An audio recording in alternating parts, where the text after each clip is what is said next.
Alright, gang.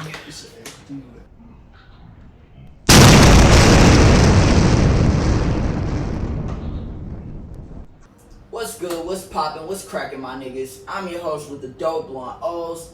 It's Slim here with my co-host MyTek, what's the word? on my hip hop opinion show, bringing you my thoughts on all the latest, greatest, and most hated hip hop news. First up today is ASAP Rocky getting arrested in Sweden. Now, last Friday, a Swedish court ruled that ASAP Rocky must be held at a detention center for 2 weeks during an investigation of an alleged assault. Rocky and his lawyer attempted to appeal Rocky's arrest, but his appeal was denied. Rocky can face up to 6 years in prison if convicted. So, you want to go first with your thoughts on this, man? Go ahead. I don't think this man should be doing 6 years for some fuck shit I that feel was you. brought onto him. Like, you seen the video. Yeah, Like, no, it's definitely, because I mean, with it being basically the feds that's looking into this shit, you would think that they would look at all the background footage and all that shit, like the videos that appeared way before the video of ASAP Rocky whooping dude ass. The dude was following dude for blocks and shit, touching people that Rocky and his team was walking past. So, I mean, it's just all fucked up all around. I definitely don't think he needs to be, in a fucking detention center or a prison for some shit, that he was really trying to prevent. It just don't make sense to me. But, I mean, do you think, like, with him being in there for the 2 weeks, because he got a trial, not trial, but they gonna have another court date or whatever in 2 weeks, so that's why they holding him. They think that he's a flight risk. So how you feel about them, saying that he's a flight risk and all that shit?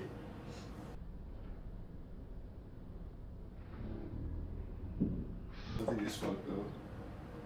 I don't think it's true. I'm sending my wishes or good wishes to ASAP Rocky, bro. I'm hoping that you get out of that situation.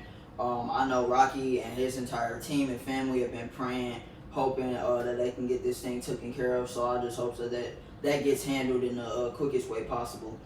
Next up, we got Jay-Z joining the legal weed business. On July 9th, Jay-Z announced his multi-year partnership with a California-based weed company. I don't want to say the fucking name wrong, but have motherfuckers get on my head with it. As their new chief brand strategist. As chief brand strategist, Jay-Z will lead in the outreach efforts and development for the brand, as well as focus on helping formerly incarcerated citizens get involved in the cannabis industry. Now, I'm gonna go first on this, just due to the fact that I think this is huge as fuck. I think, what was it, about 2 months ago, Jay-Z fucking became a billionaire. So it's good to see weed get looked upon not as like a gateway drug or some shit that have you hooked to like heroin and meth and all that shit. It's good to see it get some type of good recognition. It's also good to have basically the head of hip hop, at the forefront of this shit, saying like, I support this, I'm endorsing this, and not only that, I'm gonna help people who, the police have pressed before, years before type shit, due to the fact that they thought weed was a big issue. But those are my thoughts on it. How you feeling about this, MyTek? Yeah, I would definitely feel like it's a big leap in the type of like cannabis industry too and stuff like that. And then like the fact that he's like getting prisoners out from like them. Well, I don't think he's getting the prisoners out. I think what it's saying is like people who have been arrested before. Like, so let's say like, people like our parents. If our parents have went to jail before, because after you get out of jail, no matter pretty much what it's for, bro, when you get out of jail, you try to get a job to shit hard type shit, because jobs gonna look at your background, and if they see you fucked up even in the slightest increment, they gonna use that shit against you. So it's just good to see, Jay-Z with the power that he has. It's good to see him taking those people who it's hard to get a job for and giving them jobs in the thing that got them locked up in the first place, due to the fact that the police are starting to realize, it's not as big a deal as y'all are making it out to be. But next up, we gotta review this because we missed like 2 weeks, no episodes. So we gotta review the 2019 XXL Freshman. People who are on the freshman list this year for 2019. I'm gonna let you go first on this, but I'm gonna ask you a question. And that question is, who are the people that you expected to be on this list in the first place? That are on the list. Like Comethazine. Yeah. Because he did kind of like blow up out of nowhere. And he's also from like our city too. Yeah. I feel you. I feel like Comethazine, I feel like it wasn't really out of nowhere thing for him. He popped up off of Piped Up. Yeah, that was the song that was a banger. Yeah. And I feel like after Piped Up, he just kept dropping banger after banger after banger. You know, XXL, of course, gonna pay attention to that shit. They gonna give him his props for that. I feel like he definitely earned his spot to be on there. Is there anybody else who should have made it on the list that is on the list right now? Should I have made it? I mean, like that are on here, but you feel like they are meant to be there. Probably Rico Nasty too. She's like one of the like good female rappers out there in the game right now. I'm glad you said her name, cause bro, I'm such a fucking Rico Nasty dick rider, bro. Like that is the hardest female rapper out right now. My opinion, you know, I grew up during a time where Rico Nasty wasn't always, you know, famous. She wasn't always rapping type shit when I was a kid. So like, I was growing up off of the Nicki Minaj's and Missy Elliott's and all that shit.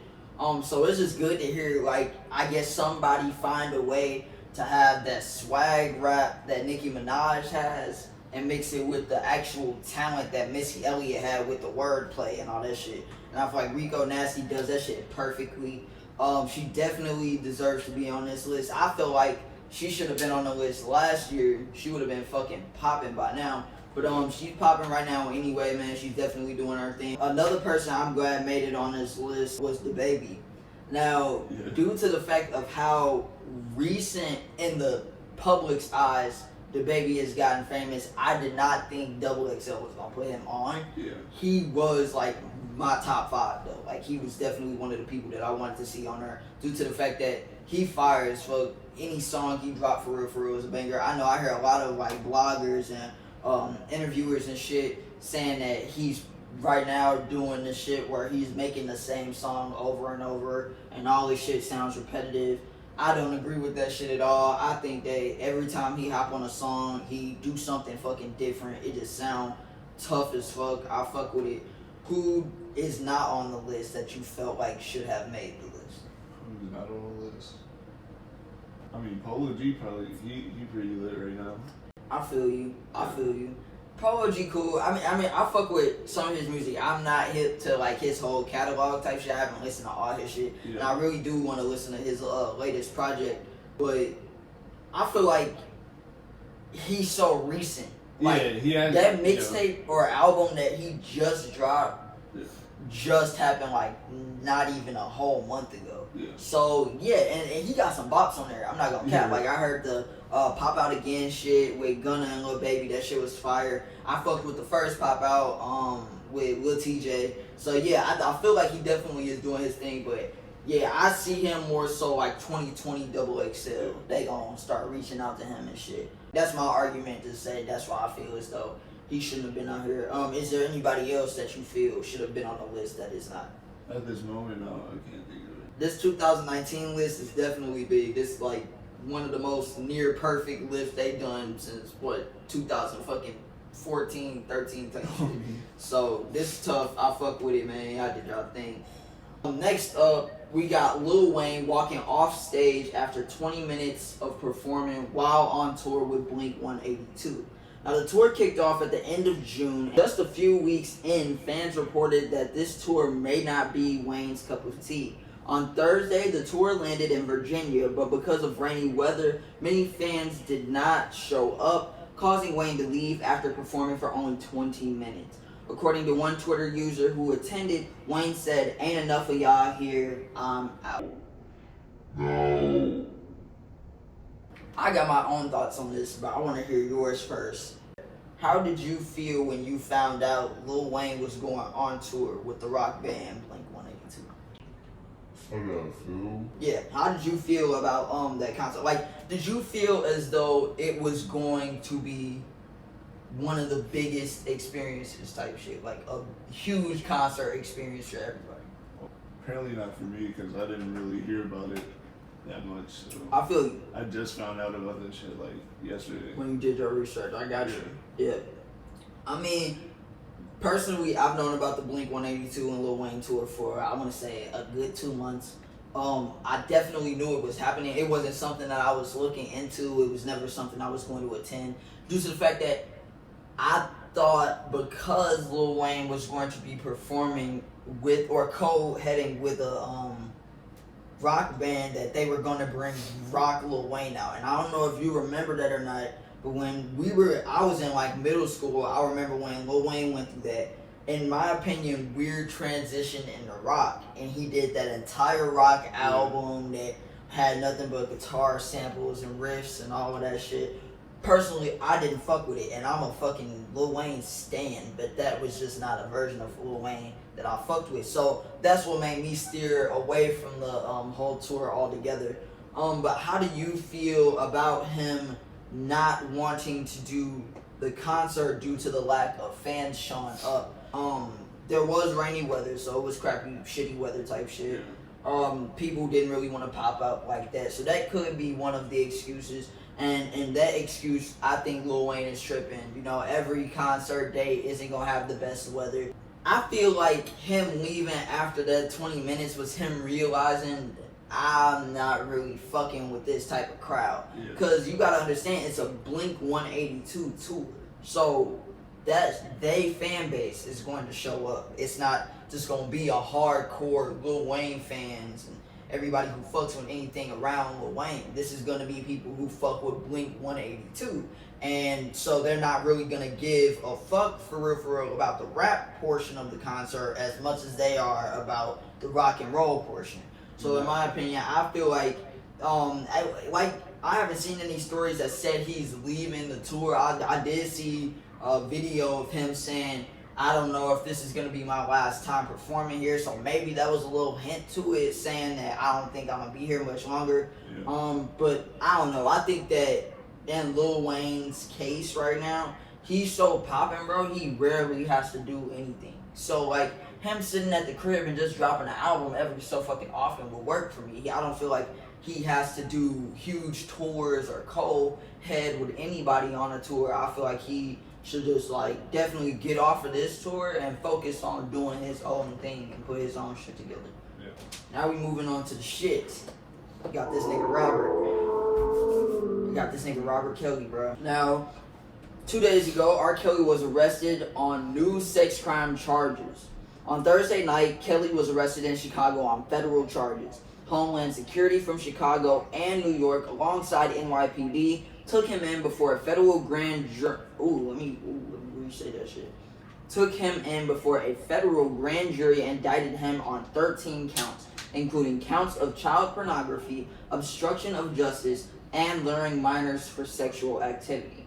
A Brooklyn grand jury also handed down a 5-count indictment accusing Kelly of kidnapping, racketeering, sexual exploitation of a minor, forced labor, sexual coercion.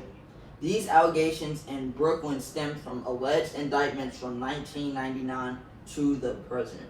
So I know me and you was just talking about this before we started recording the show and shit. How are you feeling about Robert right now, my dude? At this point, bro, he's fucked. There's no getting out of this shit. Like, one of the indictments, child pornography, like, it's some heavy shit. Yeah, it's fucked. It's some heavy shit, bro. It's definitely not no petty crime shit. I'ma just put it like that. Shit not petty. Man, like, and I don't want motherfuckers like the viewers to think that I'm smiling because I find entertainment in this shit. It's fucked up. But I'm smiling due to the fact that I'm laughing at all the motherfuckers, our grandparents, our parents, you know, all the motherfuckers who let this nigga slide for so many fucking years. On me. These charges coming from 1999. I was born in 99, nigga. Like, I'm turning 20 this year. That was 20 fucking years ago. Y'all let this nigga get off for 20 fucking years just to say, oh shit, no, we remember this shit happened though. We gonna still press dude about it now. That shit don't work, bro. Y'all should have pressed dude in 1999 when everybody saw the motherfucking video little girl getting pissed on. Y'all should have locked dude up when motherfucking the Surviving R. Kelly shit came out. It was so much shit that was just adding up, you know, basically pointing the finger at dude, and nobody wanted to do shit. So I think bro totally deserved this shit. if it's child pornography, I think bro just need to be in solitary confinement forever. And I don't wish death or jail upon anybody, bro. But this nigga is sick as fuck, and this shit been going on for 20 fucking years. Like, that's not okay, bro. So, like, I know he was pissed. I know he was mad. He thought bro, he thought he was getting off. Like, I was waiting on that nigga to get caught, bro. Like, he was great. it was, bro. He said, I'm gonna walk the dog. Nigga, he lived in Chicago. So when you get another fucking state to come to another, you know, a different place and arrest you, nigga, that's New York. Oh man. Them charges from New York, so that means you gotta bounce back and forth now. You fucked in either where you go, bro. That nigga thought he was so good, bro. That shit crazy. He tried to pay one of the girls off, bro. He tried to pay all the girls off. On me. Every bitch that ever tried to go to court and snitch on him, bro, he tried to pay off. Now, I ain't gonna lie. There's a couple of them little girls that I thought was capping. And I thought for a while, everybody was just like, nah, he just doing this shit to me and da-da-da, you know, just saying that shit. But, bro, when it's 5 girls, bro, you can sit there and you can say, all right, 3 of them telling the truth, you know, 2 of them lying because just off the way they acting type shit. When it's 100 motherfucking girls sitting here saying, nah, dude, like, straight doing weird shit in the studio with, that's the 100 bitches, bro. They all pointing at you, nigga. Bro, come on, bro. That shit crazy. That shit is wild to me, man. But anyway, moving on to the last story, bro. We got Lil Yachty versus Young Bands. Now, last week, Young Bands announced the track list to his upcoming album, Misunderstood. Now, Misunderstood will have features from Future, YNW Melly, Young Thug, and the late XXL Tentacion. One man that was not listed on the back album cover was Lil Yachty, who went to social media claiming that Bands' entire album concept was copied off of Yachty's Teenage Emotions. Academics sided with Lil Yachty, saying that Bands lacked originality in his album conception, also stating that the meaning behind Yachty's 2017 project Teenage Emotions is literally growing up and being misunderstood. So, once again, I'm gonna let you lead with this story, man. How are you feeling about the Lil Yachty versus Young Bands thing that's going on right now on Twitter? Shit, that shit crazy. Like, I agree. if that's true, like he's biting, that'd be fucked up. I mean, I don't think, you gotta think, like, these rappers never gonna come out and just point blank say, bro, I'm biting dude. Like, Yeah, you know. like none of them are gonna do that. The closest thing you gonna get to that is a nigga saying that he's inspired by something, which is way more respectful than just biting somebody's shit and not acknowledging it. Yeah. That was my issue with Drake with the XXL Tentacion thing, him making the same song that sounded alike.